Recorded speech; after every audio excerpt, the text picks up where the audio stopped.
ఫిబ్రవరి 26, 2025 న Houston rockets మరియు Milwaukee bucks మధ్య జరిగిన NBA గేమ్ హాఫ్ టైమ్ సమయంలో పుష్ప 2లోని ఫీలింగ్స్ పాట ప్రదర్శించబడింది.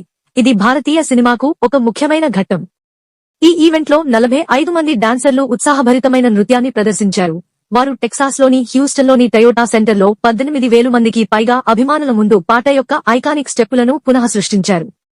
Please share and subscribe for more updates. ఈ ప్రదర్శన అల్లు అర్జున్ మరియు తెలుగు సినిమాకి గొప్ప నివాళిగా అభివర్ణించబడింది. ఇది భారతీయ చిత్రాల ప్రపంచ ప్రభావాన్ని చూపుతుంది. సాంప్రదాయకంగా NBA హాఫ్ టైమ్ షోలు హాలీవుడ్ కళాకారులు మరియు ఆంగ్ల భాషా సంగీతంపై దృష్టి సారిస్తాయి. ఈ చేరికను గుర్తించదగినదిగా చేస్తుంది. ఈ పాట విపరీతమైన ప్రజాదరణ పొందింది.